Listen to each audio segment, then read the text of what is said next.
Bonjour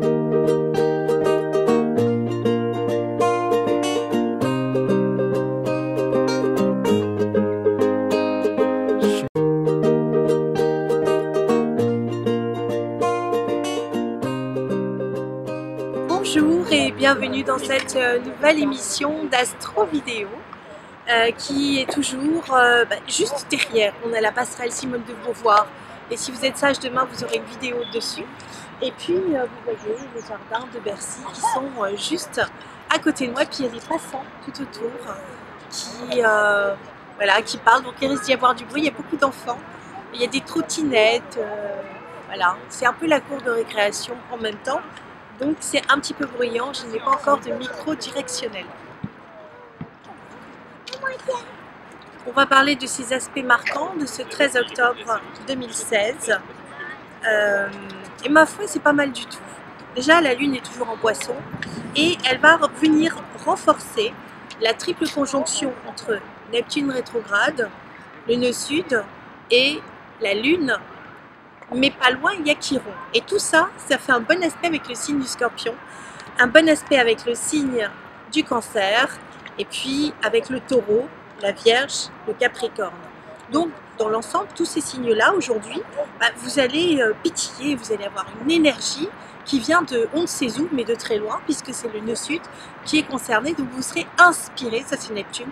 Neptune, c'est l'inspiration, mais c'est aussi l'amour, l'amour tendre, un peu romantique, puis en plus en bon aspect avec Vénus qui est sur le deuxième décan du Scorpion. Elle vient éclairer le petit Scorpion et donc automatiquement les Cancers, les Scorpions, les Capricornes, les Vierges, mais pas tout à fait les Taureaux, donc c'est un petit peu compliqué puisque les Taureaux du coup vont avoir la remise en question des Scorpions avec le passage des deux lunes noires dans le signe du Scorpion.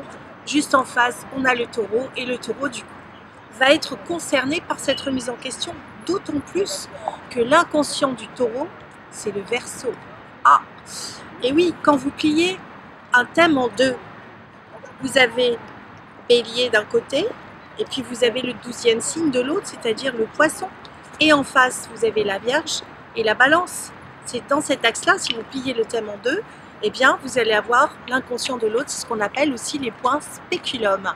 Et donc, je fais un petit clin d'œil à Jean-Pierre Rébillard, qui a eu, il y a quelques années, cette idée géniale de ramener cette information au goût du jour et qui en a écrit quelques articles. Vous le trouverez facilement sur Internet. C'est un astrologue extrêmement cultivé qui connaît énormément de choses. Et avant, c'était lui qui s'occupait de la librairie Astre. Donc, il y en a sûrement beaucoup d'entre vous qui le connaissent. Donc Jean-Pierre, je t'embrasse au passage. Alors, on va parler de Vénus. Vénus maître du Taureau, Vénus maître de la Balance. Vénus, elle fait d'excellents aspects avec Chiron, le guérisseur. Il y a des réparations sentimentales. On se retrouve, on est dans le bien-être, on est dans la sensualité, on est dans la beauté, on est dans l'art. Voilà, on revient à quelque chose de beaucoup plus agréable, beaucoup plus artistique, beaucoup plus musical. Neptune dans le signe du Poisson fait aussi un bel aspect avec Pluton. Il y a des inspirations, de la fougue, de la passion, de l'énergie avec Mars, conjonction Pluton, Mars dans le signe du Capricorne. Donc on va être inspiré pour réaliser des choses concrètes. Comme je le disais, c'est la cour d'école. On a un bon aspect avec cette conjonction Pluton-Mars, avec les deux lunes noires qui sont en train de se séparer, mais qui, vous savez, c'est comme un accordéon, hein, elles bougent dans le thème et elles vont être dans le signe du Scorpion jusqu'à fin décembre. Donc elles vont avoir le temps de bouger, de se séparer, de revenir en conjonction. Donc à chaque fois, ça déclenche quelque chose qui va toucher votre inconscient avec des prises de conscience, avec là encore des fulgurances, des intuitions. Il y a quelque chose qui s'ouvre sur une autre dimension, qui est une dimension inspiratrice. Et cette inspiration peut vous apporter beaucoup de paix, d'amour et d'harmonie dans vos vies. Ça, c'est la bonne nouvelle.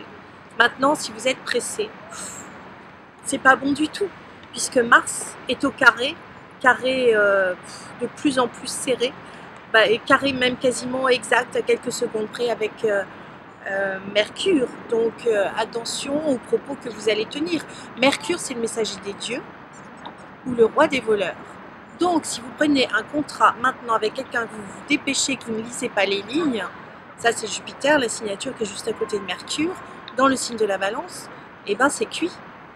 Vous risquez de vous faire escroquer, ou vous risquez de prendre une décision qui n'est pas juste parce que vous êtes allé trop vite, ou quelque chose qui ne vous correspond pas. Donc ne croyez pas les beaux parleurs, mais soyez dans la justesse de ce que vous ressentez. Fiez-vous à votre ressenti. Et ça, c'est super important de se fier à son intuition.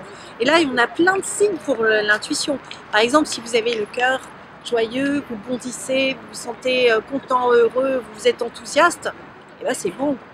Mais si vous avez l'impression que c'est lourd, c'est comme une chape de plomb, que vous avez les semelles qui collent au sol, et ben c'est pas bon du tout. Et donc dans ces cas-là, n'y allez pas si vous ne le sentez pas. C'est aussi simple que ça. Vous le sentez, vous y allez, vous ne le sentez pas. Vous dites, je vais observer, je vais attendre un peu, puis on va voir. Je prends mes renseignements et je vais voir si je ne peux pas m'organiser différemment. On a toujours un bel aspect avec le chemin de vie, le nœud nord. Le nœud nord, lui, fait un très bel aspect. D'abord, il est dans le signe de la Vierge. Il fait un bon aspect avec la conjonction Mars, donc l'énergie maître du Bélier, et Pluton, maître du Scorpion. Le tout situé dans le signe du Capricorne.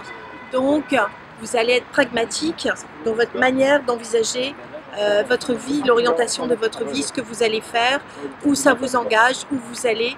Et c'est vraiment la passion qui va vous mener, quelque chose que vous aimez, qui est enthousiasmant. En fait, vous ne pouvez plus rester statique à faire des choses que vous n'aimez pas. C'est fini tout ça. Il faut y aller. Alors, c'est une exception pour certains signes. Si je regarde les signes de terre, qui sont les signes médiums, c'est-à-dire le taureau, la vierge et le signe du Capricorne, il y a un grand triangle qui se dessine dans le ciel, avec d'un côté la part de fortune dans le signe du taureau, de l'autre le chemin de vie dans le signe de la Vierge, ce que vous devez développer, et puis on a Mars dans le signe du Capricorne. Donc c'est encore une fois faire ce que vous aimez pour aller dans la direction qui vous plaise. Ce joli triangle qui se dessine dans le ciel va vous favoriser, vous inspirer et renforcer encore ce fait de faire ce que vous aimez et d'aimer ce que vous faites, c'est super important. Je suis Belle Parole, je vous dis à demain pour une prochaine astro vidéo. Au revoir mes petits anges.